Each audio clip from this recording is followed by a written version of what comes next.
y vamos a pasar a la siguiente exposición. Con la doctora Berta Val. Berta, ¿cómo estás? Muy buenas tardes allá en Barcelona, buenos días por acá. Hola, buenas tardes, buenos días para vosotros. ¿Cómo estás, Sí, me ha estimada? gustado esto. Bien, bien.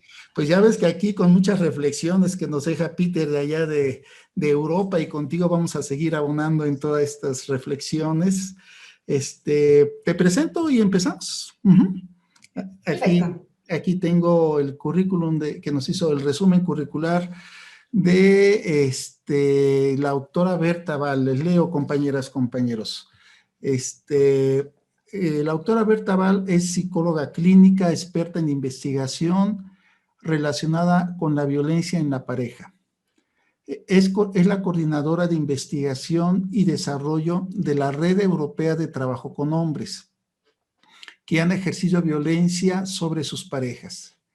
Tiene una larga experiencia en investigación y análisis de datos en violencia de género, en particular en el contexto del tratamiento para hombres.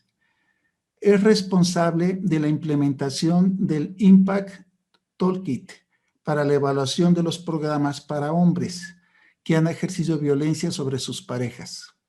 También es profesora de la Facultad de Psicología, Ciencias de la Educación y del Deporte de la Universidad Ramon Llull, no sé si está bien dicho, en Barcelona.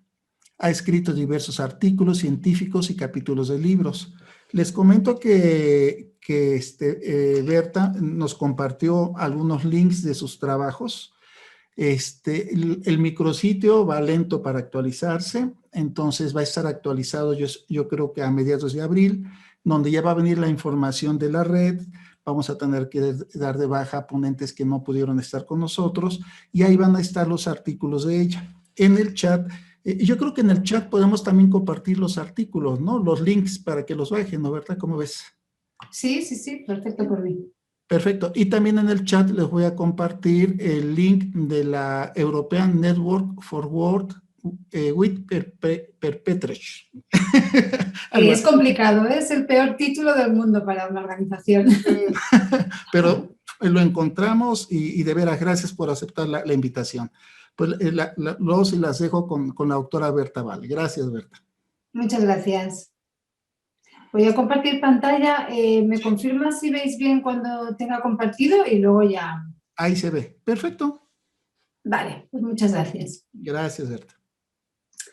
Bueno, primero de todo solo quería decir muchas gracias por la invitación.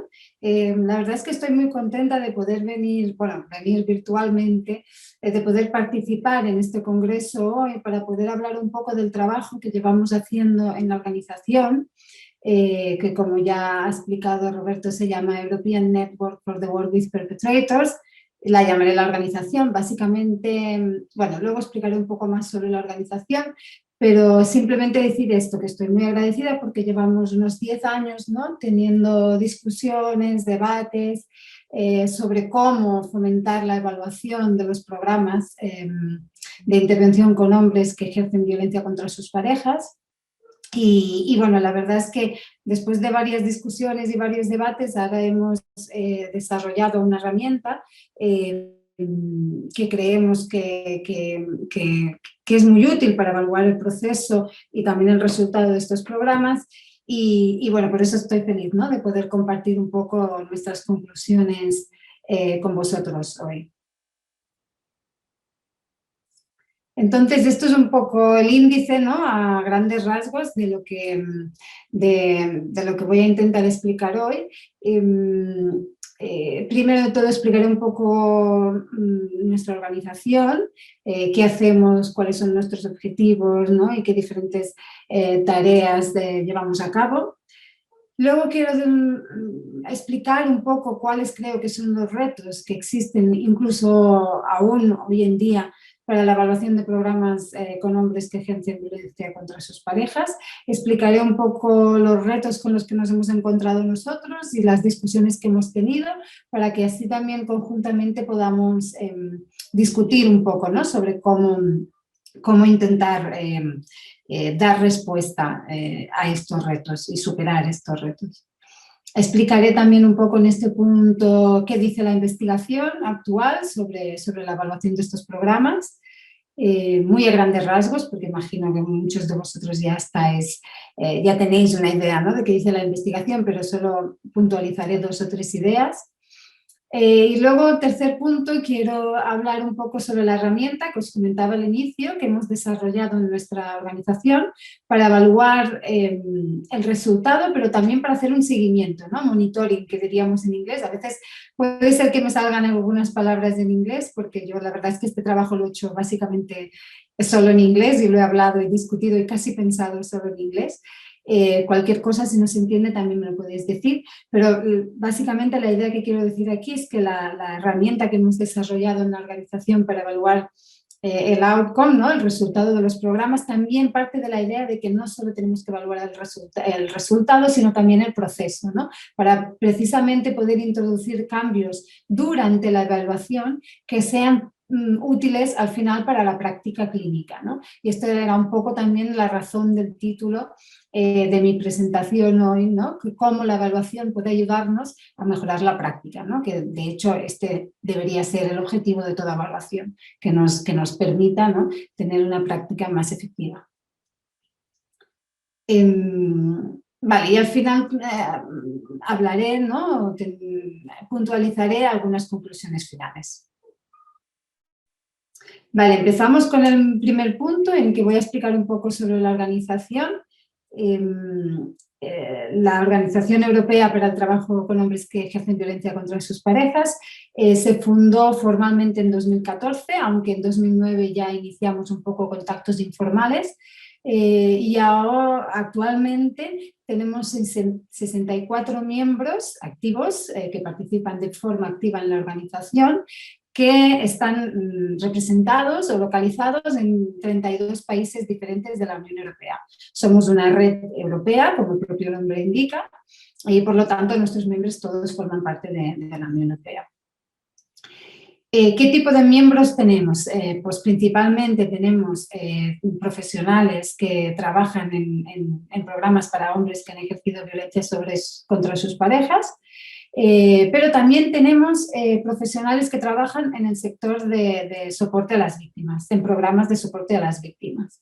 Y para nosotros, de hecho, es muy importante tener también representación de este sector, porque como diré, y hablaré un poco más luego, ¿no?, uno de los estándares con los que nos basamos en nuestra organización es que tiene que haber una buena cooperación entre ambos tipos de servicios, tanto los que trabajan con los hombres que han ejercido violencia como con los que trabajan con las víctimas. Y luego también tenemos investigadores, universidades y tenemos todo este tipo otro de perfil, ¿no?, más centrado en la investigación, concretamente en temas de violencia de género. Bueno, aquí tenemos el link a nuestra web, ya la compartiremos, hemos dicho también por el chat. ¿Cuáles son nuestros objetivos principales? Y lo diré también muy a grosso modo. Pues nuestro objetivo principal es evidentemente prevenir, ¿no?, y intervenir en casos de violencia de género, para así poder promover, ¿no?, la igualdad de género. Nuestro foco principal de trabajo es la seguridad de las mujeres víctimas y de sus hijos, y esto es como fácil de decir, digamos, pero en nuestras prácticas y en las guías que ofrecemos a nuestros miembros siempre intentamos, ¿no?, que tengan muy claro que los destinatarios finales de nuestro tratamiento son siempre las mujeres y sus hijos, ¿no? Y esto a nivel práctico se puede materializar en muchos aspectos, como por ejemplo un aspecto que es un requerimiento, ¿no?, que hacemos a nuestros miembros, es que siempre los programas que trabajan con hombres siempre tengan un procedimiento para contactar a la pareja o expareja de ese hombre, ya sea para referirle al servicio de víctimas como para hacer un chequeo de los riesgos que nuestro programa pueda estar promoviendo bueno, los riesgos que puedan haber a lo largo de nuestro programa de tratamiento. Entonces, digo que los destinatarios finales siempre son, ¿no?, la seguridad y el bienestar de las mujeres y sus hijos. ¿Y cómo lo hacemos esto? Pues lo hacemos intentando promover un trabajo efectivo de los programas que trabajan con los hombres. Es decir, trabajamos con los hombres, intentamos promover este trabajo efectivo con los hombres para que al final, ¿no?, nuestros destinatarios finales, que son las mujeres y sus hijos, tengan más seguridad. Y esta manera de explicarlo, ¿no?, y de entenderlo, creemos que es muy relevante también a la hora de explicar a la sociedad por qué lo que hacemos es tan importante. Entonces, ¿qué hacemos en la organización, ¿no? ¿Cómo intentamos promover este trabajo efectivo de los programas que trabajan con hombres que han ejercido violencia? Pues tenemos diferentes ámbitos de trabajo, y uno es que lo primero que hacemos es intentar crear conocimiento. Os digo que lo siento porque estos primeros PowerPoints son en inglés, porque básicamente son fotografías de eventos que hemos hecho, pero bueno, lo importante, como son muy visuales, no creo que importe que esté en inglés porque ya lo explico yo. Entonces, ¿qué hacemos? Intentamos generar conciencia, ¿no?, sobre diferentes problemáticas, tanto para nuestros miembros de la organización como para el público en general, como para la sociedad. Entonces, cada año tenemos una campaña que dura, de diseminación y de información, ¿no?, que dura durante durante los 16 días que se enmarcan en el Día de la Mujer, Internacional de la Mujer. Entonces, cada año centramos nuestra campaña en un tema concreto.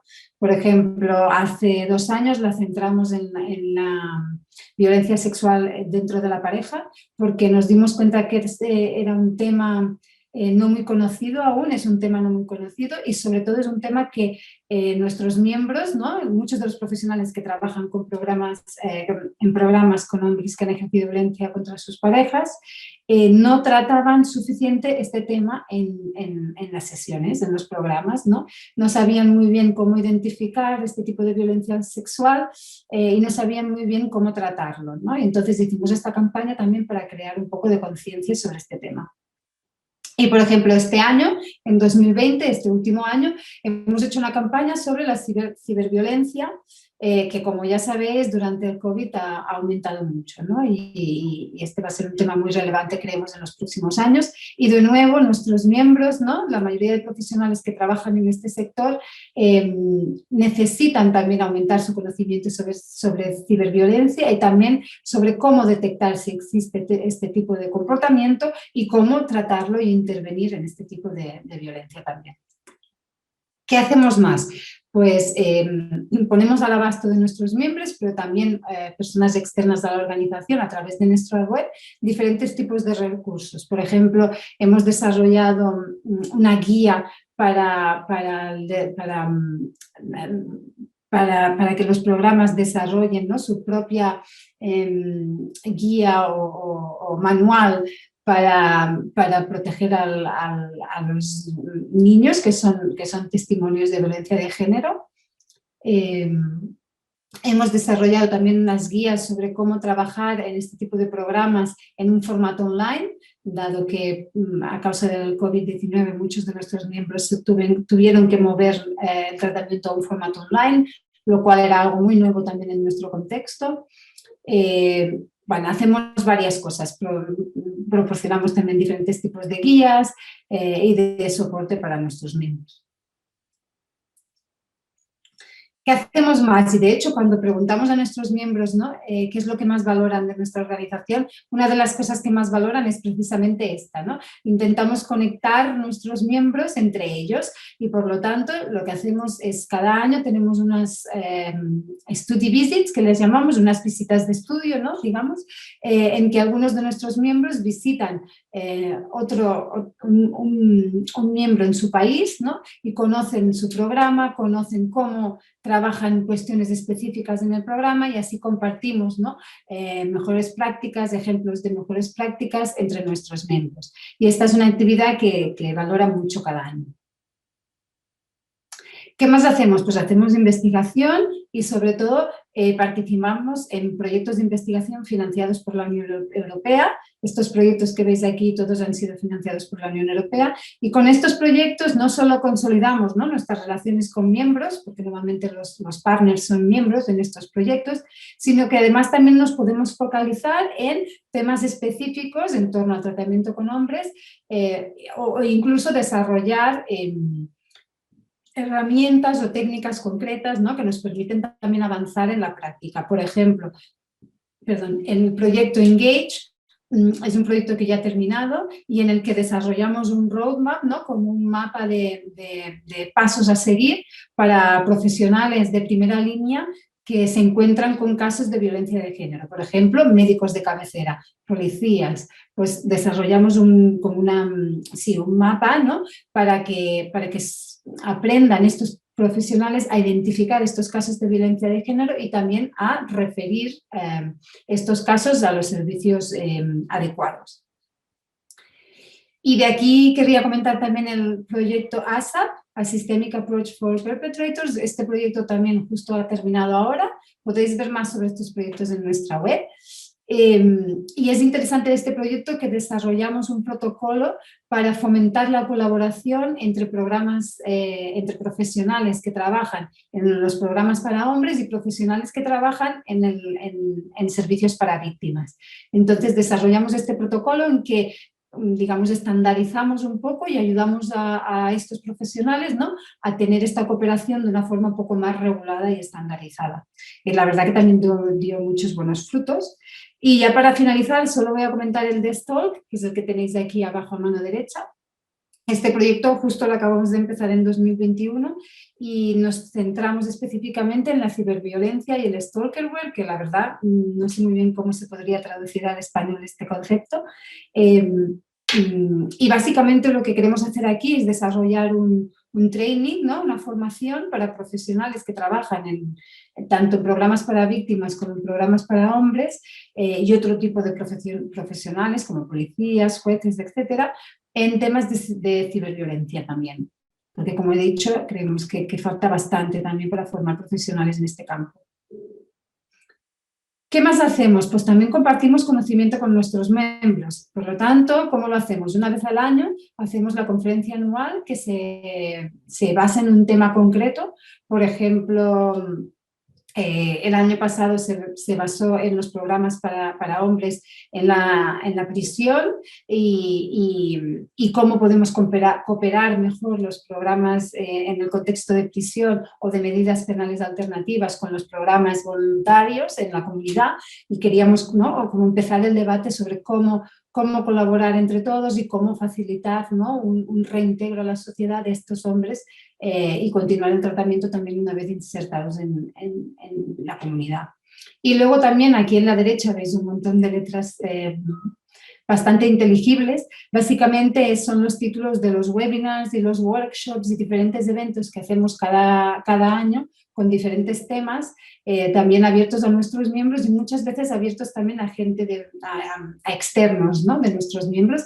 Si queréis conocer más sobre todas estas actividades, aparte de acceder a nuestra web, allí también podréis apuntaros a nuestra newsletter, que la enviamos cada 3 meses y damos a conocer todas estas actividades en las que también se pueden registrar si les interesa. Y una parte del trabajo muy importante, que es la que centraré en mi presentación hoy, es la evaluación. Intentamos lo que hacemos en este contexto, ¿no?, en esta dimensión de trabajo de fomentar la evaluación de estos programas. Una de las cosas que hacemos, como ya he dicho, es desarrollar, ¿no?, una herramienta que creemos que puede ser muy útil para los programas, pero también intentamos aumentar la conciencia de los programas sobre la necesidad de evaluar su propio trabajo, ¿no? Intentamos explicar de forma lo más amena posible por qué creemos que es importante que evaluemos nuestro trabajo. Y entonces hemos desarrollado una serie de vídeos. Y bueno, quería mostrar este vídeo que es muy sencillo, dura menos de 1 minuto y bueno, está en inglés también, pero es muy sencillo y al final puedo también hacer como un resumen de lo que se dice. No sé si se escuchará el audio, pero bueno, si no se escucha no pasa nada porque básicamente es música.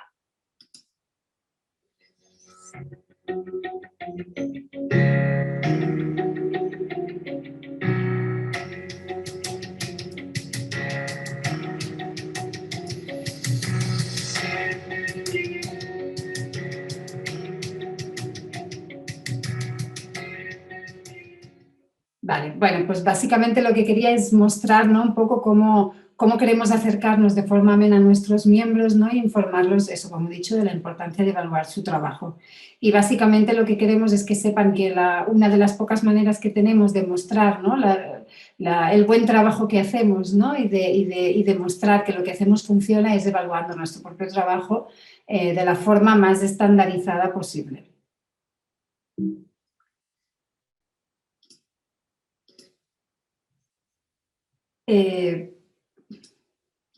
Vale, esto es más relevante en el contexto de Europa y bueno, también lo que hacemos es cooperar. Cooperamos con diferentes instituciones y asociaciones. Aquí podéis ver algunas. Vale, pues hasta aquí un poco la explicación sobre la organización, qué hacemos, ¿no? Para que también, yo creo que es importante que os hagáis una idea de dónde vengo, ¿no?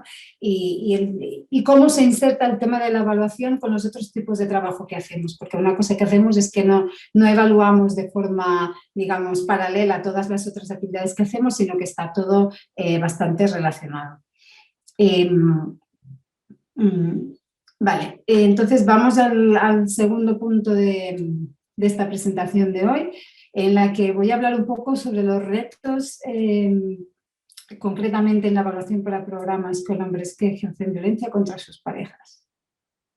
Y primero quiero, bueno, reflexionar, ¿no?, o hablar un poco sobre unas reflexiones previas que yo creo que, y unas preguntas, más que nada plantearé unas reflexiones y unas preguntas que creo que es importante que los programas y los profesionales nos planteemos antes de diseñar qué tipo de evaluación queremos seguir. Es decir, pensar y hacernos unas preguntas antes de diseñar la evaluación en sí, porque luego el diseño de la evaluación tendrá implicaciones sobre el propio programa. Entonces, si empezamos a un nivel muy básico, si queréis, ¿no?, con la pregunta de qué es una evaluación, ¿no?, qué hacemos cuando evaluamos un programa, primero tendríamos que entender, ¿no?, que cuando hacemos una evaluación podemos medir el resultado, ¿no?, el outcome, que se diría en inglés, el producto, ¿no?, el output, o también el proceso, ¿no?, el proceso del programa. Si queremos analizar si el programa funciona, es decir, el resultado, ¿no?, primero tendríamos que pensar, ¿no?, quién decide qué significa resultado. Sabéis que hay bastante discusión en la investigación hoy en día, ¿no?, sobre qué es un buen resultado, ¿no?, qué es un buen outcome de un programa. ¿Es solo reducción de comportamientos violentos? Incluye otras ideas, otros conceptos, por lo tanto deberíamos reflexionar sobre quién y cómo decidimos qué significa un buen resultado. Otra opción sería analizar si el programa hace aquello por lo que fue creado, es decir, el programa consigue los objetivos que tenía, ¿no?, que se había marcado. Entonces tenemos que tener muy claro cuáles son los objetivos concretos de este programa, ¿no?, para poder evaluar si estos objetivos se cumplen, se consiguen. Y otra cuestión interesante que yo creo que también deberíamos plantearnos es la importancia de analizar si el programa crea más cambio positivo que si no hubiera programa. Y esto se puede responder utilizando la comparación de grupos. Lo hablaremos un poco más después también esto.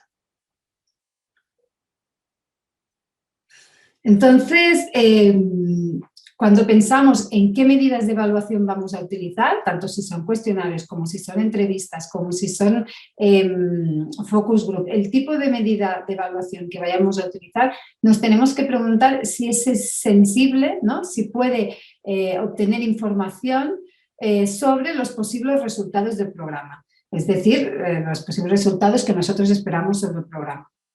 Claro, primero nos tenemos que preguntar un poco en la línea de lo que decía antes, ¿no? ¿Qué constituye un éxito de programa? ¿Qué sería que el programa es exitoso? ¿Sería reducción de violencia o reducción de otros tipos de abusos? ¿Sería que el hombre al acabar el programa es más agradable de estar con él, por ejemplo, que ha aumentado su empatía? ¿O que hemos podido reducir sus niveles de psicopatología si tenían? Es decir, ¿qué constituye el éxito del programa? Luego también, ¿qué violencias medimos? ¿Qué comportamientos medimos? Tenemos en cuenta el comportamiento violento, o sea, la violencia física, la violencia sexual, emocional, económica, de control. ¿Qué vamos a tener en cuenta con la medida de evaluación que vayamos a utilizar? Y un poco lo que decía antes también, ¿no? El punto 3, ¿quién decide qué es éxito? ¿Quién decide que se ha cambiado o no se ha cambiado? ¿Lo decide el hombre por sí mismo? ¿Pedimos también información o feedback de la pareja o expareja?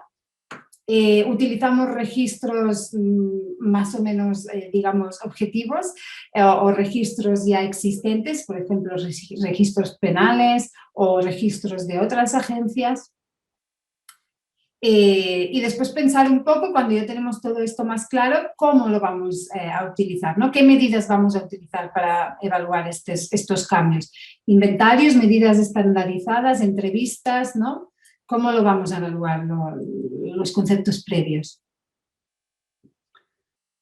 La segunda batería de preguntas, ¿no? De reflexiones que deberíamos pensar cuando decidimos qué medidas de evaluación vamos a utilizar es si estas medidas de evaluación son sensibles a diferentes grupos de hombres. Si tienen la capacidad de diferenciar entre perfiles, vamos a llamarlo perfiles de hombres que están en el programa. Por ejemplo, las medidas que vamos a utilizar nos van a permitir discriminar diferentes tipos de motivación o compromiso, engagement, que sería en inglés, ¿no? Con el programa. Vamos a poder saber cuáles son las diferentes razones por las que están en el programa, tanto al inicio como durante el programa. Vamos a poder discriminar hombres que utilizan diferentes tipos de violencia o violencia de diferentes formas, por ejemplo, aquellos que utilizan violencia solo en el contexto familiar, ¿no? Los family only, que le llama la investigación, o aquellos que tienen un uso de la violencia más extensiva fuera también del contexto familiar. Vamos a tener en cuenta aquellos que tienen una dependencia al alcohol o drogas. Vamos a poder discriminar o detectar aquellos que tienen problemas de salud mental, aunque sean leves. Vamos a poder discriminar cuáles son los hombres que acaban el programa y cuáles son los que abandonan.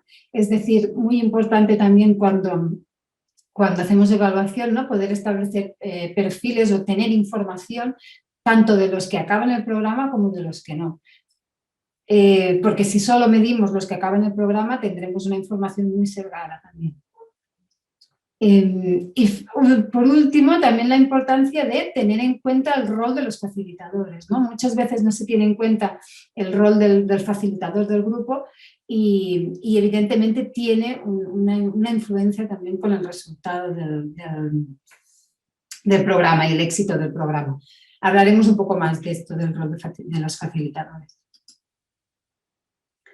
También tenemos que tener en cuenta que hay diferentes teorías de cambio que siguen los programas, ¿no? que aplicamos en los programas y que tienen también una influencia evidentemente en el tipo de evaluación y en las medidas que vamos a utilizar en la evaluación, ¿no? En el diseño de la evaluación.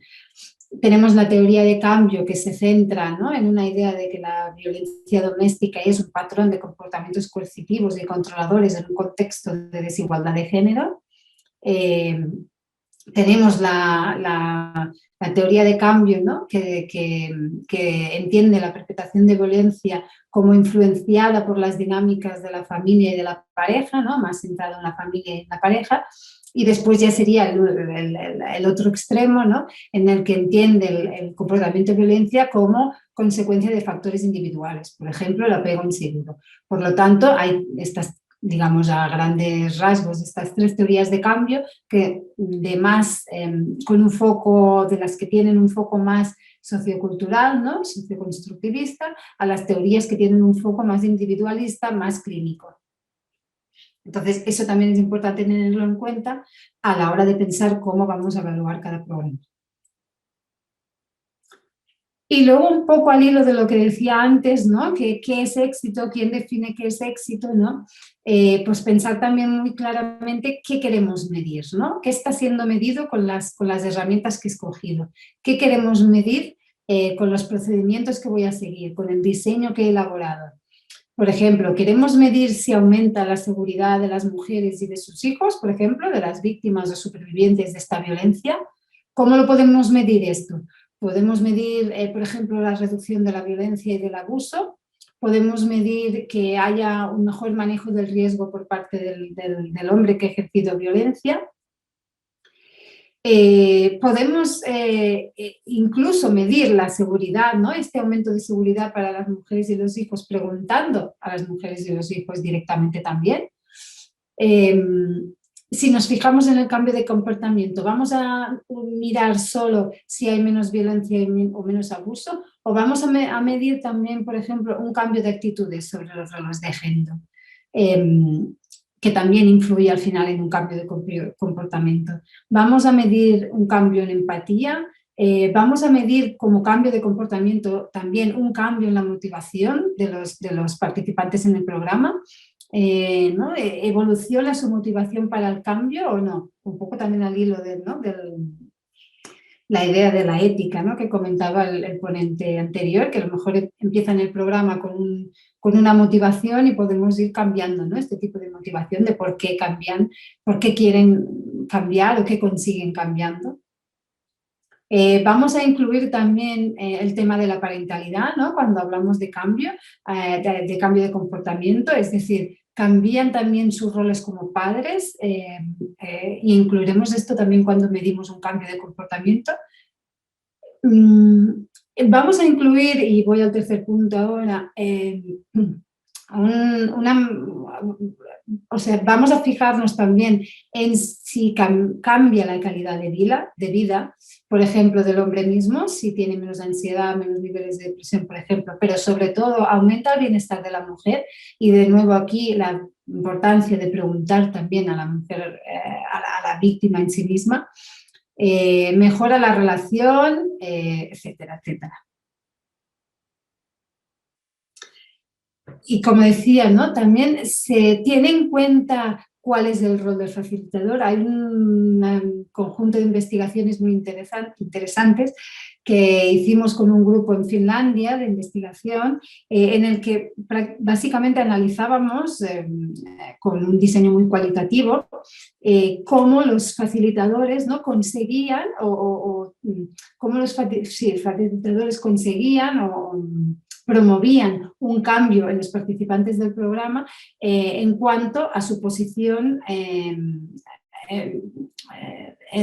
como hombres y a la posición que tenían de las mujeres, es decir, en cuanto a sus roles de género, ¿no? Pero a nivel de cómo lo vivían ellos con sus parejas. Y teníamos unas investigaciones muy chulas que muestran cómo algunas estrategias que usan los terapeutas ayudan, ¿no? a flexibilizar y abrir estos patrones de género tan rígidos con los que vienen los hombres en el programa.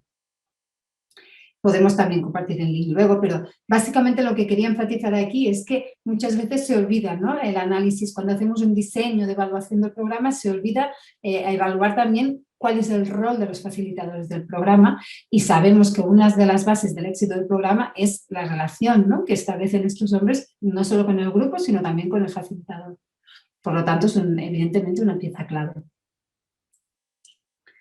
Y luego, muy brevemente, muy brevemente, porque no es el objetivo de esta presentación hablar sobre tipos de diseños de evaluación solo, digamos, porque esto daría para una conferencia aparte, pero sí que voy a destacar tres grandes tipos, ¿no? de aproximaciones o de tipos, sí, de aproximaciones de la evaluación, de diseños, ¿no? de evaluación. Tenemos el diseño experimental, digamos, más tradicional, más clínico, ¿no? en el que se sigue un ensayo de control aleatorio, ¿no? el Randomized Control Trial, en que se forman dos grupos, un grupo es el que recibe la intervención y luego tenemos el grupo control que no recibe intervención o que recibe una intervención habitual, ¿no? diferente de la que queremos evaluar, por ejemplo. Y se asignan aleatoriamente a cada grupo. Después tenemos los diseños cuasi experimentales, en las que también hay comparación entre dos grupos, pero las comparaciones no siguen esta comparación entre entre dos tipos de tratamiento que en teoría están controlados, sino que el tratamiento que se compara es el tratamiento que haríamos igualmente. Es decir, tiene menos influencia en la práctica, ¿no? Porque son dos tipos de tratamiento que ya se harían igualmente. Por ejemplo, comparamos una intervención de un programa en Italia y un programa en Alemania, ¿no? Y comparamos un poco cuál es el proceso y cuál es el resultado de estos dos programas. Es decir, comparamos diferentes intervenciones, diferentes cohortes, ¿no? Diferentes tipos de participantes en estos programas y diferentes programas. Entonces, esta comparación normalmente también sigue una pre, post y follow-up, es decir, cogemos medidas o información, recolectamos información al principio, al final y una vez ha terminado el programa, acabó un tiempo de terminar el programa. Y luego tenemos el tipo de evaluación no experimental, que se llama, ¿no? Que sería en la que analizamos un grupo único, por lo tanto no comparamos entre diferentes grupos, o si comparamos entre diferentes grupos, utilizamos datos, digamos, provenientes de informaciones muy diferentes, ¿no? Y por lo tanto los análisis que hacemos son más descriptivos, más cualitativos, etcétera, etcétera. Se puede pensar en hacer una evaluación que incluye diferentes tipos de estos diseños también, no tienen por qué ser excluyentes, pero también hace falta pensar, ¿no? y preguntarse, ¿no? Si escoger algún tipo de estas evaluaciones suponen un reduccionismo de la propia práctica, ¿no? Y seguramente algunos métodos de estos más que otros influyen en la práctica final, ¿no? O hacen que la práctica final sea menos natural, menos naturalizada, ¿no? Por ejemplo, está claro, ¿no? Que el ensayo de control aleatorio tiene una influencia mucho más clara y desnaturaliza, digamos, más la práctica. Por lo tanto, hay que pensar qué diseño utilizamos y por qué escogemos este diseño, por qué es importante y qué influencia tiene en la práctica. Vale, ahora muy brevemente voy a explicar el segundo punto de esta segunda sección de la conferencia, en que hablaré un poco, muy brevemente, sobre los resultados de la investigación actual en el contexto de la evaluación de programas y haré unas pequeñas recomendaciones basadas tanto en estas preguntas, ¿no? De discusión que he comentado hasta ahora y basadas también en los resultados de la investigación, pues algunas ideas y algunas recomendaciones sobre qué se debería incluir en toda evaluación, siga el diseño que siga. Bien, como imagino que muy bien sabréis, la evidencia sobre qué funciona, ¿no? En los programas con hombres que han ejercido violencia sobre sus parejas es aún inconsistente. Y hay varias investigaciones que son reviews, ¿no? que son revisiones de varias investigaciones, ¿no? En las que se demuestra que los resultados o la evidencia no es suficientemente consistente como para tener unas conclusiones claras de qué funciona y qué no funciona en este tipo de programas. Y esto es verdad a nivel internacional, con varias investigaciones que se han hecho en Estados Unidos, Australia, Canadá, etcétera, etcétera, como a nivel europeo. Y si nos centramos un poco en el resultado de las investigaciones a nivel europeo, la investigación nos muestra que no se puede, no podemos adquirir estas conclusiones sobre qué funciona y qué no, básicamente porque muchos de los estudios que intentan hacer estas evaluaciones no tienen suficiente calidad metodológica como para extraer conclusiones claras y hay algunas limitaciones de diseño. Por ejemplo, ¿cuáles son las principales críticas de las investigaciones que se han hecho a nivel europeo que han intentado evaluar el resultado de estos programas?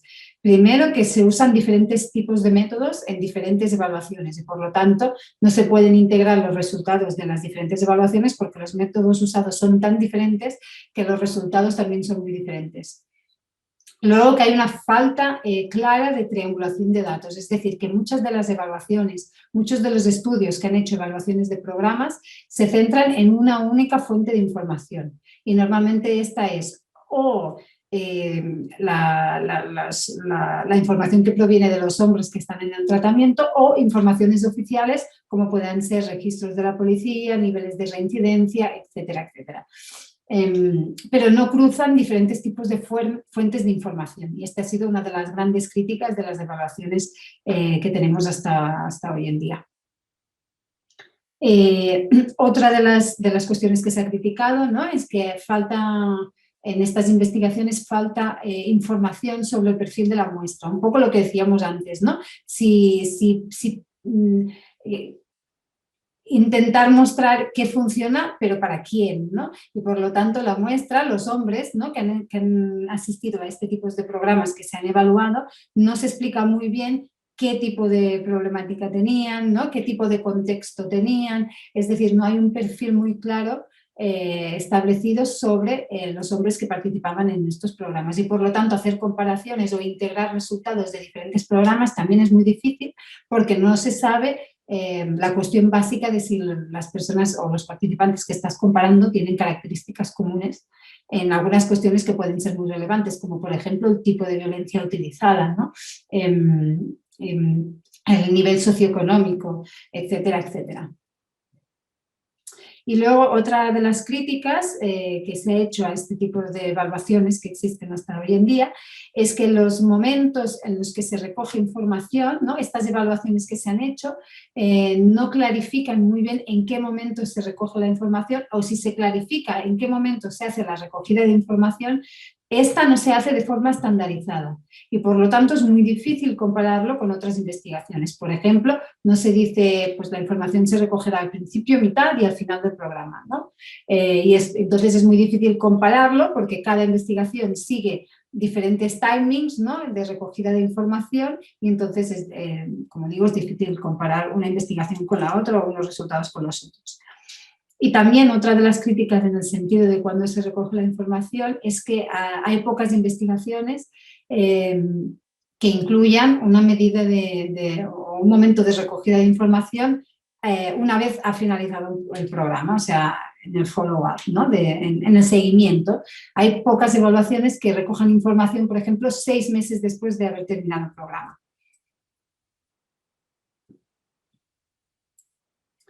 Vale, entonces si nos basamos en estas críticas, ¿no?, digamos metodológicas sobre la mayoría de estas investigaciones a nivel sobre todo europeo en este caso, y en las preguntas un poco que planteaba en el inicio, nos podemos preguntar qué falta, ¿no?, en una evaluación o qué falta en las evaluaciones.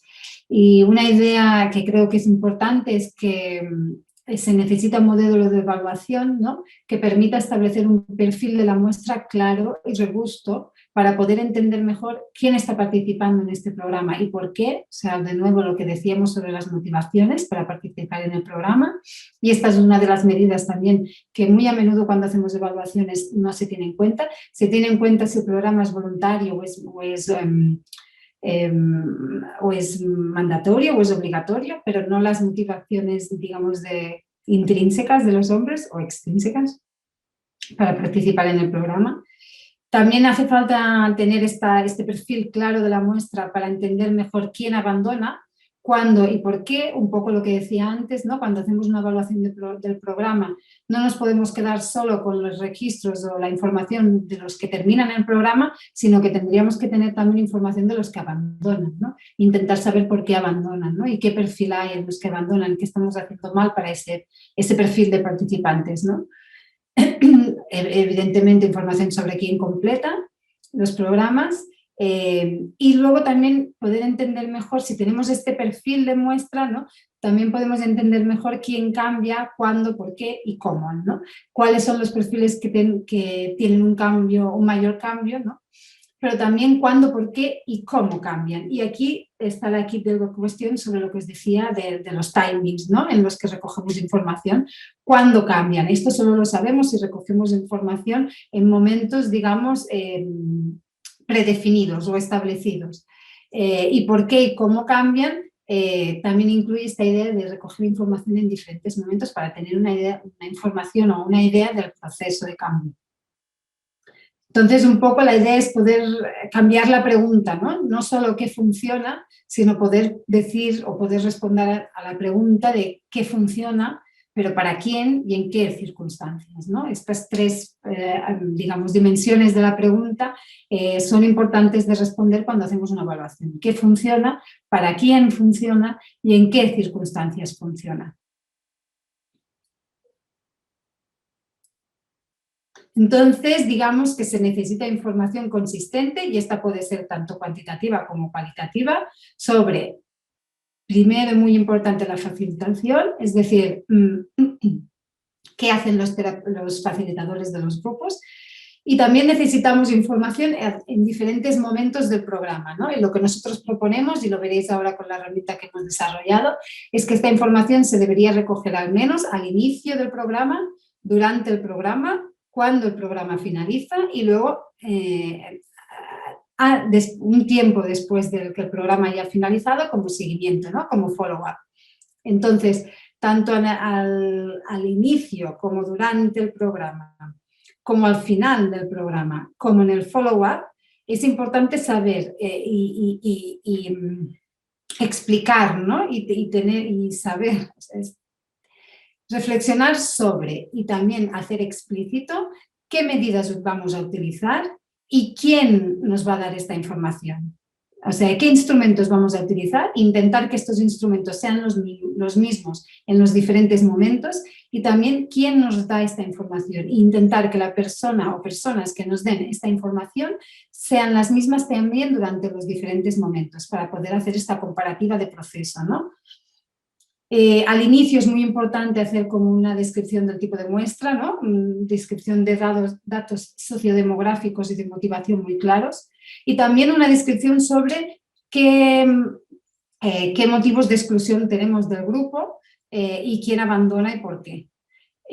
Durante el programa vamos a incluir información sobre el proceso del programa, pero también sobre la intervención, ¿no? ¿Qué se hace en este programa? ¿Qué tipo de intervención hay en este programa? Y al final del programa, información sobre los que completan el programa también. Vamos a ver ahora un poco más claro cómo lo hacemos esto con la herramienta que proponemos nosotros. Pero esta es un poco la idea, ¿no? De tener la información sobre el proceso de forma, digamos, en unos timings, digamos, preestablecidos y que nos permitan hacer comparativas sobre cómo va evolucionando la persona en cuestión, ¿no? Las personas en el tratamiento. Por lo tanto, utilizando las mismas medidas y utilizando las mismas fuentes de información en los diferentes momentos. Y yendo recogiendo información sobre quién abandona y por qué abandona.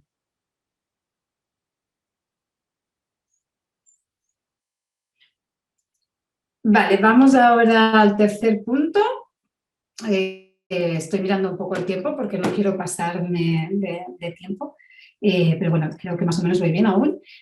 Vamos al punto 3, en el que presentaré la herramienta que hemos desarrollado, que veréis que muchas de las cosas que he dicho hasta ahora, ¿no? Especialmente las conclusiones finales sobre qué le falta a una evaluación o qué debería incluir una evaluación, veréis que muchas las intentamos recoger en esta herramienta que desarrollamos.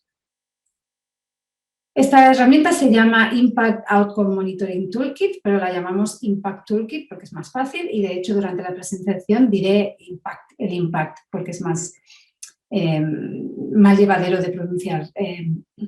Esta herramienta, el Impact, es una herramienta para monitorear el resultado, el producto y el proceso de los programas de intervención con hombres que ejercen violencia contra sus parejas. Y lo hacemos de una forma estandarizada. Veréis ahora un poco a qué nos referimos cuando decimos estandarizado. Y el objetivo final de esta herramienta, por qué nosotros como organización, digamos, estamos interesados, ¿no? En esta herramienta, ¿no? ¿Por qué la desarrollamos y por qué creemos que es importante?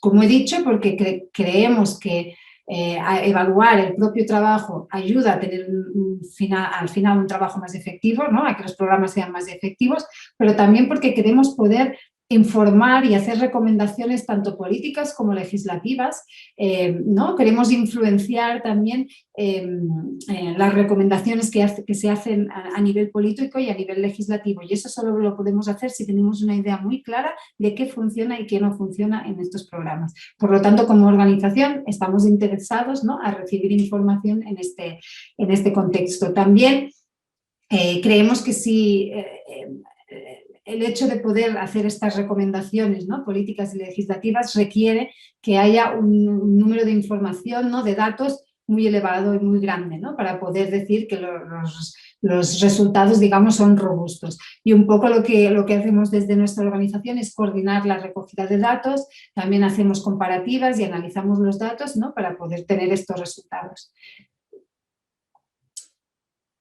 Entonces, ¿qué es importante de esta definición que he dicho sobre el Impact Toolkit, ¿no? Que la idea es monitorear, es decir, en diferentes momentos, y no solo el resultado, sino también el producto y sobre todo el proceso de los programas. Y veremos ahora esto cómo lo materializamos. ¿Qué evaluamos? Pues evaluamos muy a grosso modo, luego os explicaré un poco más concretamente los resultados y productos que evaluamos, pero evaluamos cambios en el comportamiento, pero también cambios en el impacto que este comportamiento tiene en las víctimas, y por eso lo llamamos Impact Toolkit, porque de hecho la idea de evaluar el impacto del comportamiento para nosotros es muy importante, y volveré también aquí luego. Y evaluamos también cambios en la seguridad de las víctimas, como he dicho, tener un foco muy claro con las víctimas. ¿Qué hacemos con el Impact Toolkit? Pues evaluamos los cambios en diferentes momentos en el tiempo, ¿no? Hemos designado 5 momentos en los que se recoge información con un cuestionario específico para cada momento. Os explicaré luego un poco más también cómo funciona. ¿Y quién responde estos cuestionarios? Y esto también es muy importante. Lo responden ambos miembros de la pareja, o aunque sean exparejas. Por lo tanto, los responden los hombres que están en el programa de tratamiento, pero también sus parejas y exparejas. Por lo tanto, los programas que utilizan el Impact Toolkit están obligados, entre comillas, o son invitados, ¿no?, a hacer este procedimiento que os decía que para nosotros es de buenas prácticas y está de hecho en nuestras guías y recomendaciones. Como mínimo tienen que contactar a la pareja o expareja en estos 5 momentos durante el programa para chequear con ella el desarrollo, ¿no?, y el proceso del programa. Vale, ¿por qué le llamamos Toolkit? Le llamamos Toolkit porque incluye diferentes tipos de cuestionarios, ¿no? El primer cuestionario es un cuestionario sobre el contexto del programa, y ahora os explicaré un poco qué analizamos y qué preguntamos aquí.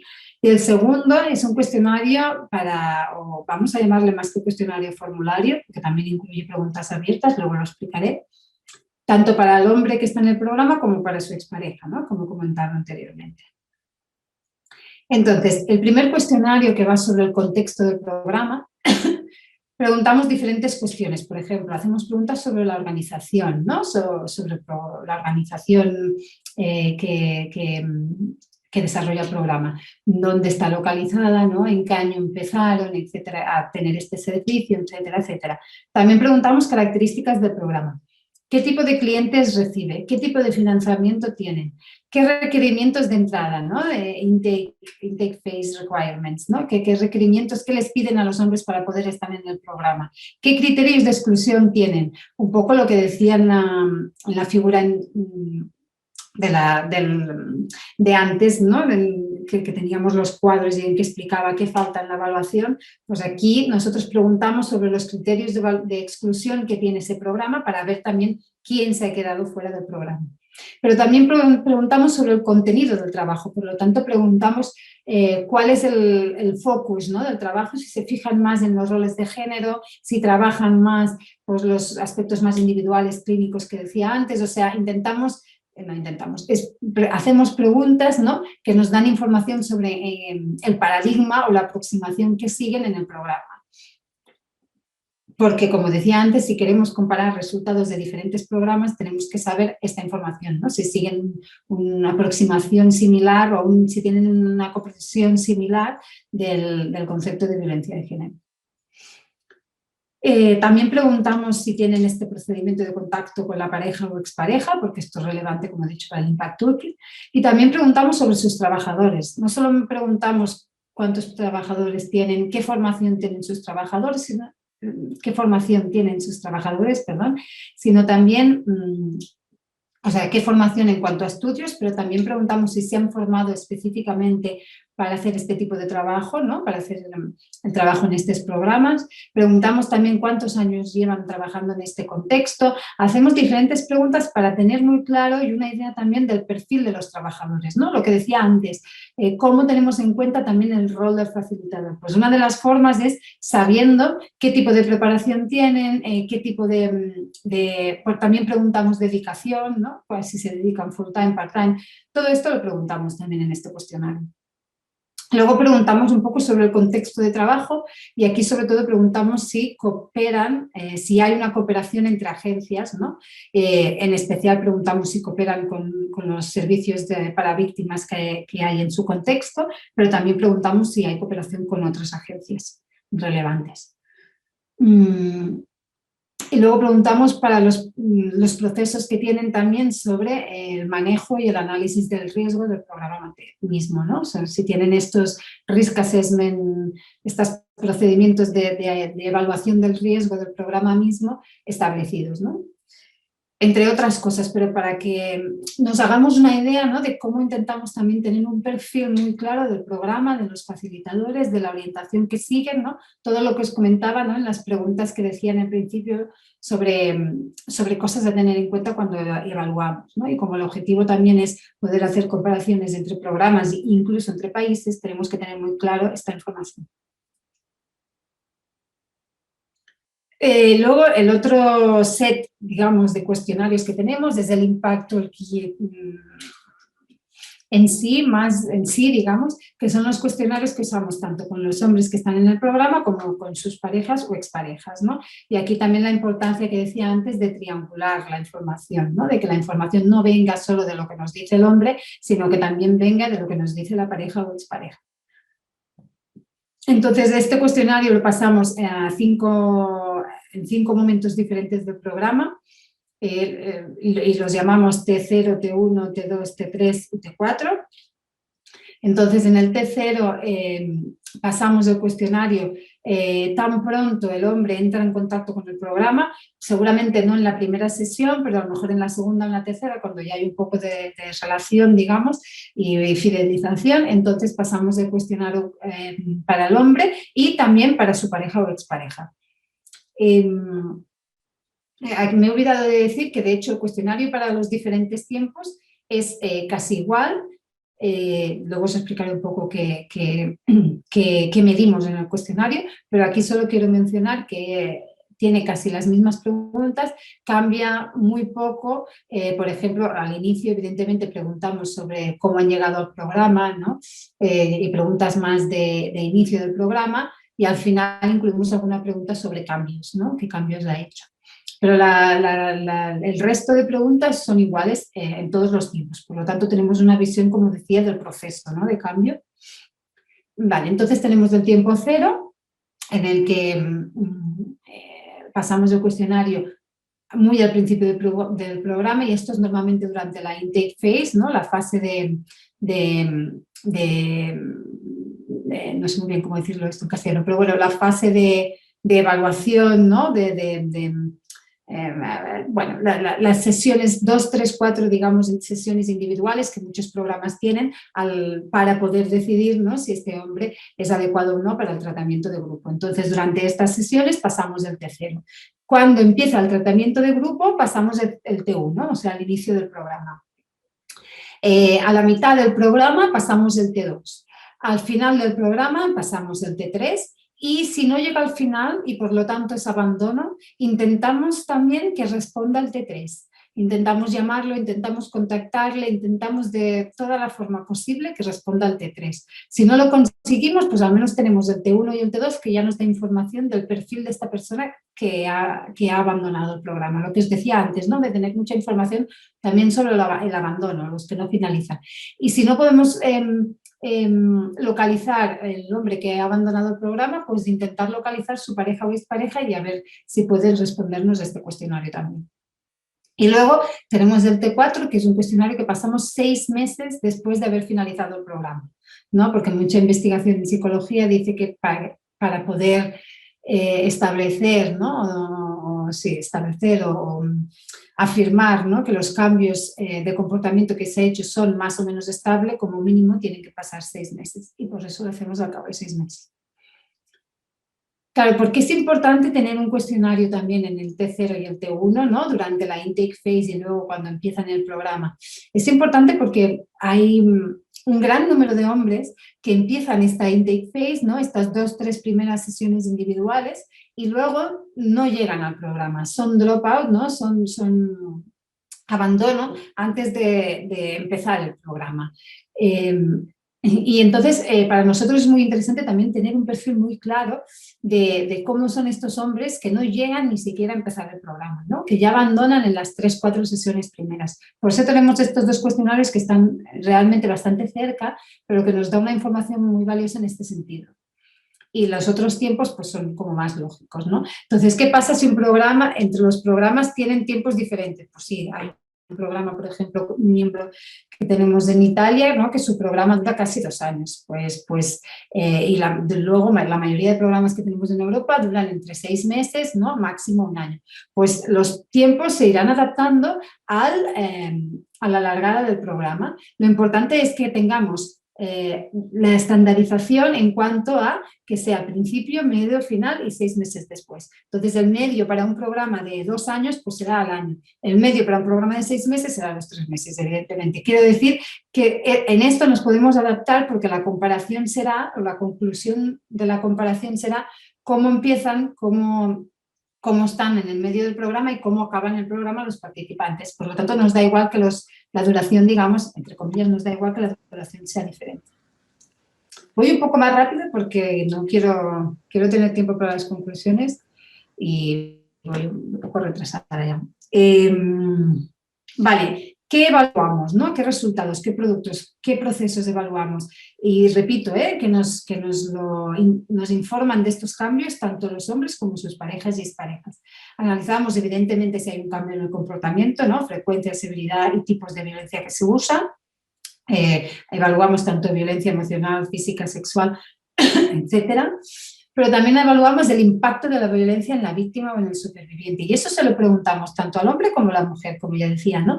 Y se da a veces la paradoja, digamos, que a la mitad del programa algunos hombres son capaces de ver, de entender, ¿no?, de reflexionar un mayor número de impactos en la víctima. Es decir, son capaces de ver que más impactos de su violencia, o sea, incluso que el nivel de su violencia haya disminuido, son capaces de ser conscientes de un mayor número de impactos de esta violencia. No sé si eso está claro o no, espero que sí. Es decir, la violencia se reduce, pero a veces los hombres, aunque su nivel de violencia haya reducido, son más conscientes del impacto que tiene esta violencia. Ahora creo que va a quedar más claro. Ya digo que siempre lo explico en inglés. Y entonces esto es un outcome como muy interesante del programa, porque los comportamientos violentos se han reducido, pero también son mucho más capaces de ver y de reflexionar, ¿no?, y de identificar los impactos que tiene su violencia en la víctima, en las víctimas. Y luego también vemos muy claramente cómo las parejas y exparejas ven y nos refieren, ¿no?, que el impacto de la violencia disminuye a través del programa. Y eso para nosotros es un outcome muy importante, ¿no?, que no solo se reduzca la violencia, sino también el impacto de esta violencia. A veces se reduce la frecuencia de la violencia, pasa menos a menudo, pero no la severidad, ¿no? Entonces nosotros queremos también ver el impacto y así podemos ver, ¿no?, si la severidad se ha reducido o no. Luego medimos también el cambio en los niveles de seguridad y de bienestar de la pareja o expareja. Miramos, por ejemplo, si se requiere menos involucración o menos intervención de la policía, ¿no? Miramos si hay menores niveles o sentimientos de miedo, ¿no? Si la pareja o expareja tiene, ha reducido su miedo hacia el agresor, y eso se lo preguntamos a los dos, así también vemos si los hombres, ¿no? Son más capaces, ¿no? De analizar, o si la visión sobre el nivel de miedo que tiene su pareja o expareja hacia él es más similar al final del programa, ¿no? Y eso es un poco lo que hemos visto, que tanto hombres como sus parejas y exparejas al final tienen visiones similares sobre los sentimientos y el miedo de la mujer, pero al inicio del programa son bastante diferentes. Y también cambios en los niveles de ansiedad o depresión de su pareja o expareja. También preguntamos sobre cambios en la vida de los hijos o las hijas, si están en algún tipo de servicio, ¿no? De protección a la infancia, su nivel de bienestar, si están enfadados o si están molestos, ¿no? Qué sentimientos tienen, y también el impacto del comportamiento violento en los hijos. Esto se lo preguntamos tanto a los hombres como como a sus parejas o exparejas, ¿no? Les preguntamos sobre sus hijos, si creen qué impactos creen que ha tenido la violencia en sus hijos, ¿no? Yo creo que 3 minutos, estimada Berta, para dar pie a las preguntas. Vale, sí, ya me parecía que iba un poco justa. Bueno, yo creo que me va a dar tiempo más o menos. A lo mejor me faltan las conclusiones, pero con las preguntas. Vale, también preguntamos, bueno, voy al punto 5, preguntamos sobre el reconocimiento de la violencia y también la responsabilidad, ¿no? que los hombres aceptan sobre su nivel de violencia. Preguntamos por qué crees que eres violento, y se lo preguntamos al inicio, durante el programa y también al final del programa. Es decir, vemos también cómo sus razones, ¿no? O las excusas que dan por su comportamiento cambian.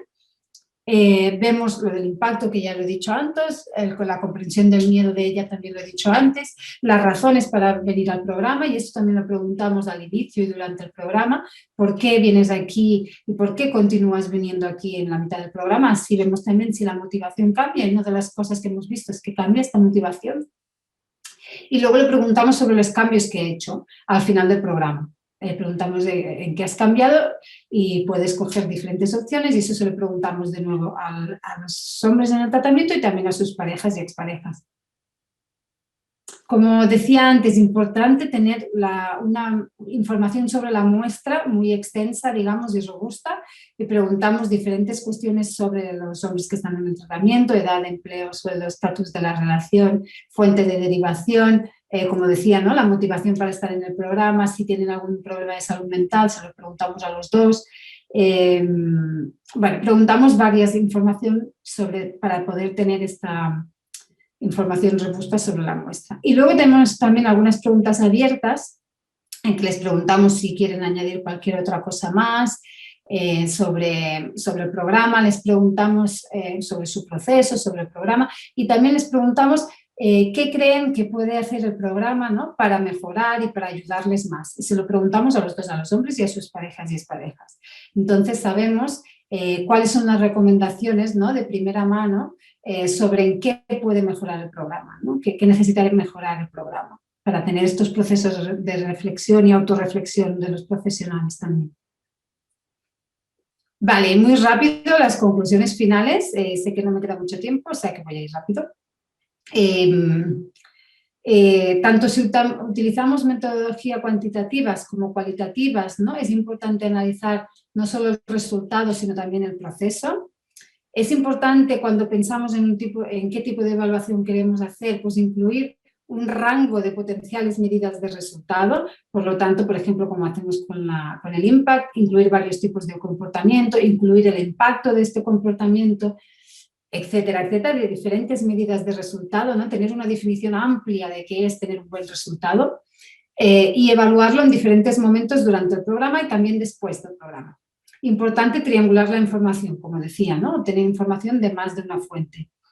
Especificar quién participa en el programa, quién termina y quién abandona, ¿no? En qué momento abandona y cuáles son sus razones o motivaciones para hacerlo. Y vale, bueno, ya esta es la última cosa que voy a decir. Como decía, ¿no? Que tenemos que cambiar un poco la pregunta, y ya no es preguntarnos qué funciona en nuestros programas, ¿no?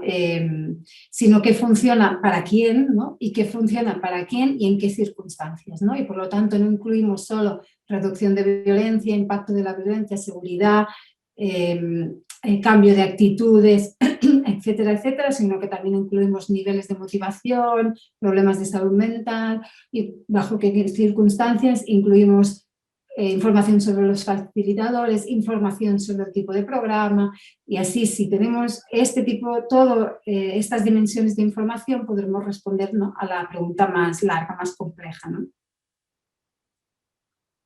Vale, pues ya está hasta aquí. Tenéis aquí también mi correo y la web de nuestra organización por si queréis visitar. Creo que más o menos he estado en el tiempo, ¿no? No te oímos, creo. Más o menos. Gracias. Vale. Aplausos también. Gracias. Gracias, estimada Berta. No, es que es otra dimensión de este trabajo lo que nos has compartido. Muchas gracias por la profundidad y por plantear también dilemas y cuestiones que estamos enfrentando quienes trabajamos con hombres y que son temas palpables de la evaluación, central. Yo creo que hay que organizar un congreso solo de evaluación o de algunos aspectos de la evaluación, ¿no? O sea, una pregunta es, ¿estos eventos que a los que tú pusiste, entran solamente miembros de la red o son eventos abiertos? Los eventos de la red, bueno, como decía, algunos son abiertos, otros son solo para miembros, pero lo que recomiendo es ir a nuestra web y ahí os podéis suscribir a nuestra newsletter, ¿no? La revista, digamos, que sacamos cada 3 meses y así os llega información sobre todas las actividades que hacemos. Y las que son abiertas o no ya lo decimos en la actividad, pero muchas son abiertas. Abiertas, perfecto. Bueno, pues mira, hay varias preguntas, hay muchas preguntas de hecho. A ver, empecemos. Voy a ir en el orden en que aparecieron. A veces ponen de dónde son, a veces no. Sandra Acevedo. Te hago 4 preguntas, te propongo, Berta, para avanzar en bloques de 4, serían más o menos como 3 bloques, ¿sale? Sandra Acevedo, ¿cuál es el alcance que ha tenido el trabajo que realizaron? Así está como un poco general, entonces así está la pregunta. Después, familia 1, hola Berta, ¿qué tal una evaluación de medir la felicidad y la dicha y las risas y el rostro y las posturas del cuerpo? Ana Lila pregunta, ¿cuál es el perfil del o la facilitadora en vuestros programas? Todos son de México, Ana Lila de España, Fernando Bolaños de México. Pregunta para la doctora, ¿qué argumentos dan los responsables de programas europeos para justificar que no evaluarán sus intervenciones, aunque se les invite a hacerlo por la importancia de ello? En Latinoamérica es algo común. Y Fernando Bolaños subió un artículo que acaba de, bueno, no acaba, pero es un artículo sobre evaluación en América Latina, o en México, no estoy seguro. Vale, muchas gracias. Pues voy a empezar por la última. En Latinoamérica es algo común. ¿Qué quiere decir hacer evaluación, ¿no? Evaluar la propia práctica. Imagino que se refiere a eso. Yo imagino que sí. O no hacerlo, no sé, no me queda muy claro qué es. No, yo diría que es no hacerlo. Vale, solo para saber un poco qué es lo común. Voy a decir 2 cosas sobre qué argumentos dan para no hacer evaluación. De hecho, muchos programas, si tú preguntas, te van a decir que sí evalúan su programa, pero la evaluación que hacen normalmente es pues tener un registro de cuántos hombres entran, de cuántos terminan, cuántos no terminan, ¿no? Una cosa como muy sociodemográfica, ¿no? Que no da información sobre la propia práctica, ¿no? Y que no ayuda a mejorar la propia práctica. Por lo tanto, yo creo que por una parte hay desconocimiento, ¿no? Sobre qué queremos decir cuando queremos decir que evalúes tu trabajo, y por eso hacemos esta tarea como de diseminación, ¿no? De dar a conocer qué queremos decir cuando decimos evaluar, porque es de estas palabras que todo el mundo tiene que decir que entiende, pero que tienen más complejidad de la que parece, ¿no? Y da como a veces apuro, ¿no? Preguntar o decir que no se entiende muy bien. Entonces yo creo que hay un tema de desconocimiento y luego también hay un tema en ciertos, por ejemplo, tenemos muchas diferencias obviamente en Europa, ¿no? En diferentes países, pero por ejemplo en Inglaterra es muy común hacer evaluación, pero también en Inglaterra es muy común tener una fuente de financiación estable. Y también es muy común que los financiadores valoren que tengas una evaluación muy robusta. Entonces, saben que si evalúas tu propio trabajo, recibirás más financiamiento. Y esto es lo que intentamos también cambiar en otros países donde no hay tanta tradición de evaluar, por ejemplo, en los países del este, que claro, también hay un tema de financiación, ¿eh? Como decía, si tienes menos tiempo, si tienes menos empleados, pues es más difícil poder hacer una evaluación más estandarizada. Por eso también intentamos ayudar a nuestros miembros de estos países a que la hagan e intentamos apoyarles en todo lo que podemos. Luego, sobre la pregunta del perfil del facilitador, voy a decir que hay bastantes diferentes perfiles porque ya os digo que tanto a nivel legislativo, a nivel de población, a nivel de cultura, Europa es muy diferente, ¿no? Los países que tenemos en Europa son muy diferentes entre ellos. Entonces, hay países en que el perfil es más, son facilitadores que tienen una educación más social, digamos, y en otros países son facilitadores que tienen una orientación o una formación más clínica. Eso es un poco lo que os puedo contar, ¿no? La mayoría con formación específica para hacer este trabajo concreto. Y no sé si había una pregunta más sobre el perfil, si era más concreto o era esta un poco lo que queríais saber, ¿no? Sobre el perfil. El alcance del proyecto, esta es una pregunta que me gusta mucho porque durante 3 años, yo diría, 4, hemos estado pilotando, ¿no? Haciendo pruebas piloto de la herramienta. Por lo tanto, llevamos bastantes años haciendo básicamente la prueba piloto, hemos ido cambiando la herramienta, hemos recibido feedback, ¿no? De los propios profesionales y bueno, la hemos ido adaptando y llevamos ahora, yo diría, 1 año más o menos recogiendo información, que no es mucho en ciencias sociales, porque si un programa dura 6 meses, pues no es mucho, 1 año, y tenemos suficientes, digamos, datos como para empezar a hacer análisis un poco más robustos. Y esto es lo que estamos haciendo. Ahora estamos preparando el primer artículo, que lo vamos a enviar, de hecho, a principios de abril a una revista científica para ver si nos lo publican, en que precisamente lo que hacemos es comparar lo que nos dicen los hombres y lo que nos dicen sus parejas, centrándonos en la pregunta sobre el impacto de la violencia de género. Y esto es un poco lo que estamos haciendo ahora. O sea, ahora justo estamos empezando a tener suficientes datos de calidad para hacer esta investigación, porque también, como os podéis comprender, hasta ahora o para algunos programas es difícil también obtener información sobre la pareja o la expareja. Entonces nos estamos encontrando que esto es un reto también para muchos programas. Y bueno, y la pregunta sobre la felicidad, las risas y la postura me parece muy interesante. A ver cómo lo podemos concretar esto. De momento nosotros no lo tenemos, no lo hemos estudiado, pero creo que también es importante. Y sobre todo el aspecto postural, todo el aspecto no verbal de las sesiones. O sea que, bueno, le invito a hacernos saber más sobre esta idea. Es muy interesante eso. Bueno, en Banco Mundial ha estado sacando mediciones de la felicidad y todo esto, ¿no? A ver, sí, ¿no? Habría ahí una fuente para ver también. Perdón, ¿ibas a comentar algo, Berta? ¿O sigo con las preguntas? No, ya puedes seguir, ya. Perfecto. Carla Vilchis, de la Ciudad de México. En el levantamiento de información, ¿cuál es el índice de participación de las exparejas? ¿Cuáles han sido los retos que han enfrentado para asegurar esta participación? Graciela Alpizar. ¿Cómo sostener los cambios logrados por los programas? ¿Y cómo promover la adherencia de los hombres a los programas para evitar la deserción? Entonces, Fernando Bolaños pregunta, 2 preguntas de él. ¿Cuáles variables o elementos mediadores del cambio se intervienen comúnmente en los programas europeos? ¿Y cuáles se miden más y por qué? ¿La repito, Berta? Sí, esta sí, por favor. ¿Cuáles variables o elementos mediadores del cambio se intervienen comúnmente en los programas europeos? ¿Y cuáles se miden más y por qué? Y también Fernando pregunta, bueno, supongo que en un contexto muy violento, de guerra o de crimen organizado, los hombres de esa comunidad que asisten a los programas presentan más resistencias al cambio.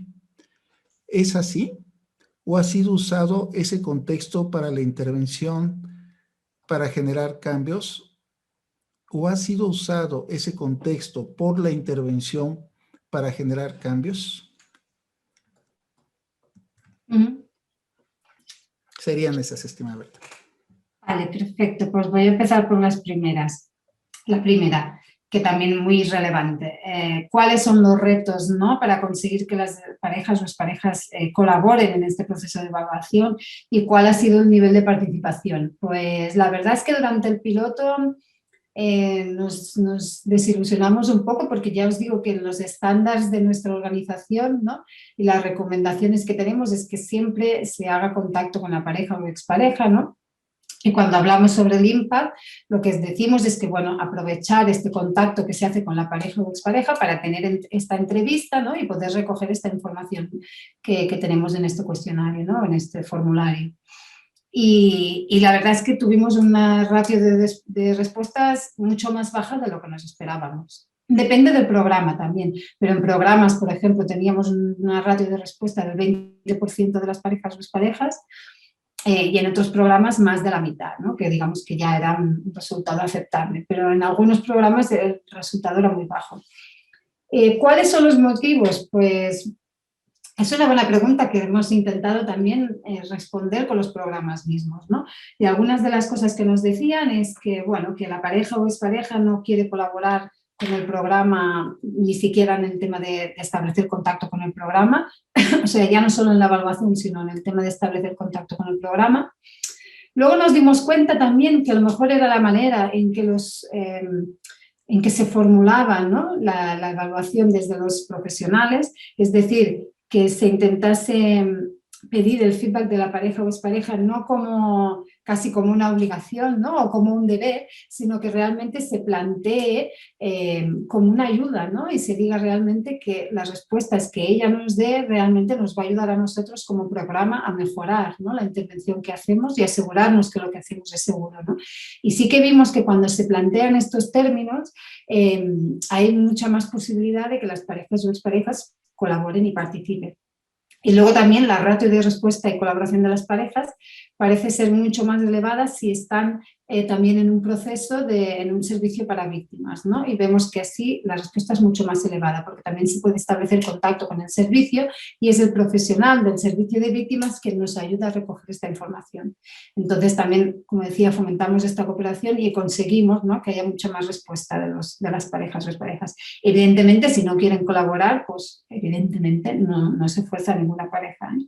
Pero digamos que tiene que ver también con la manera en cómo les invitamos a colaborar, ¿no? Y como decía, que es muy importante decir que realmente desde una posición muy humilde, ¿no?, lo que nos puedan decir ellas es realmente lo que nos va a permitir ver si lo que hacemos es seguro o no y funciona o no. Entonces, planteado en estos términos, sí que nos dimos cuenta que ayudaba bastante a conseguir más respuestas. La otra pregunta, ¿cómo logramos hacer que los cambios logrados en el programa se mantengan? ¿Y cómo logramos que haya una mayor adherencia a los programas? Estas son grandes preguntas que ya os digo desde ya que aún no se han podido responder por ninguna investigación y que son las preguntas que nosotros queremos responder con esta investigación, ¿no? Por lo tanto, aún no tenemos resultados con esto, pero lo que sí que puedo decir en cuanto a la adherencia, ¿no?, es que para fomentar esta adherencia al tratamiento, incluir siempre algunas sesiones individuales, ¿no?, que es en las que usamos esta evaluación, ¿no?, las usamos para hacer esta evaluación, pero las usamos también como profesionales para tener este engagement, ¿no?, también con el participante de una manera más individual, más uno a uno, ¿no? Y esto es un poco una de las buenas prácticas que hemos visto que funciona para mejorar la adherencia a los programas. Pero ya os digo que estas son grandes preguntas que de hecho son las que queremos tener la posibilidad de responder con esta investigación que estamos haciendo y que estamos justo ahora empezando a analizar estos datos. ¿Qué más? A ver, teníamos la última pregunta. Si hay más resistencias al cambio, ¿no?, en contextos violentos, ¿no?, donde la violencia está más extendida, digamos. Creo que es importante mencionar aquí que la mayoría de programas que forman parte de nuestra network, de nuestra organización, son programas voluntarios. Por lo tanto, los hombres vienen de forma voluntaria. Eso no quiere decir que su motivación para el cambio sea elevada, ni intrínseca, ni quiero decir eso, pero quiero decir que vienen voluntariamente. A veces vienen con una recomendación de los servicios sociales, ¿no?, con lo cual es voluntario entre comillas. Otras veces vienen porque la pareja les ha amenazado que les va a dejar. Por lo tanto, de nuevo, es voluntario entre comillas, ¿no? Pero digamos que no vienen con un mandato judicial. La mayoría de programas que tenemos, no todos, pero la mayoría. Con lo cual, evidentemente hay resistencias al cambio, pero no tantas como si fuese un tratamiento obligado. Entonces, en contextos más violentos como de guerra que comentabas, aún no hemos hecho una evaluación de este tipo. Pero sería interesante ver, y de hecho creo que seguramente pasaría, ¿no?, que en un contexto donde la violencia está más extendida, evidentemente hay más resistencias al cambio. Lo que también pretendemos ver y lo que queremos analizar es si en diferentes países donde los roles de género, ¿no?, y el nivel de igualdad de género son muy diferentes, porque en Europa tenemos países en que el nivel de igualdad de género varía mucho. ¿Qué implicación tiene esto también en el resultado del programa, ¿no? Hablando un poco también de lo social y del contexto del programa, ¿no?, que es por donde iba un poco esta pregunta.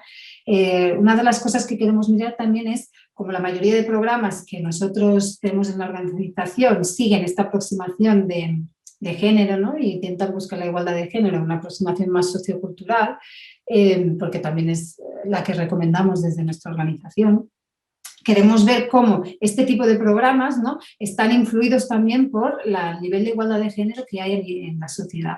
Y esta es una de las cosas que queremos también analizar, que ya os digo que tampoco aún no hemos tenido tiempo de hacer. Y no sé si lo he respondido todo, la verdad. Pues sí, básicamente, estimada Berta, hay todavía dos preguntas ya muy puntuales, ya para cerrar, para irnos a un receso. Está muy interesante, la verdad.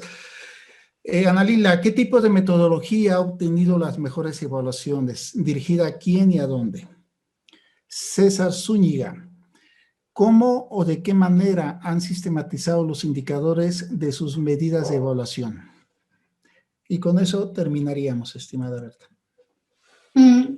¿Cómo o de qué maneras han sistematizado los indicadores de sus medidas? O sea, ¿cómo los hemos escogido, ¿no? Supongo que quiere decir. Imagino. ¿De qué manera?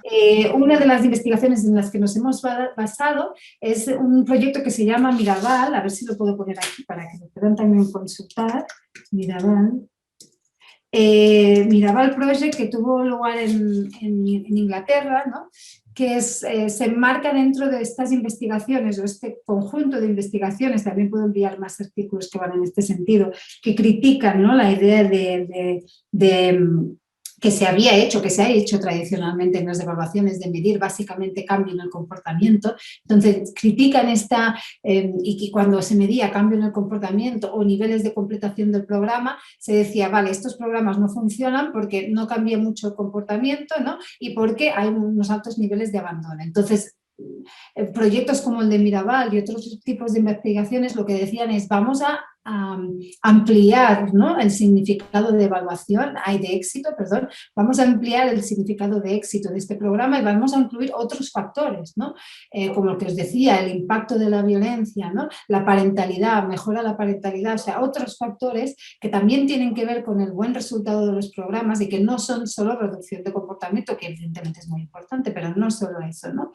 Y entonces nos hemos basado un poco en este proyecto y en en dimensiones que creíamos relevantes, como las del comportamiento, el impacto, la parentalidad y tal, y a partir de aquí desarrollamos los ítems que creíamos más adecuados y lo testeamos. Un poco así es como desarrollamos nuestra investigación y nuestra medida. ¿Y qué tipo de metodología ha obtenido las mejores evaluaciones? ¿Dirigida a quién y dónde? De metodología quiere decir perdón, las mejores evaluaciones supongo que te refieres a los mejores resultados, ¿no? O sea, ¿qué tipo de metodología ha dado mejores resultados? Pues ya os digo que el proyecto Mirabal. Creo que es un referente en cuanto a evaluación y creo que es muy importante leer este proyecto porque es el primero que no solo incluye medidas cuantitativas y cualitativas, sino que también incluye información de las parejas y exparejas e incluye diferentes dimensiones del resultado terapéutico. Y allí se ve que mucho más allá de reducir el comportamiento, hay otros resultados que también son muy positivos de estos programas, ¿no? Yo creo que es un proyecto de referencia para nosotros y para todo el mundo que quiera hacer evaluación. A ver si no sé si tenemos tiempo de que lo busque y lo incluya, pero bueno, si tengo tiempo lo incluyo.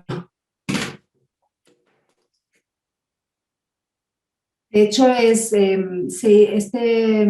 estudio se hizo en el contexto de una red nacional en Inglaterra. Mira, ya he encontrado.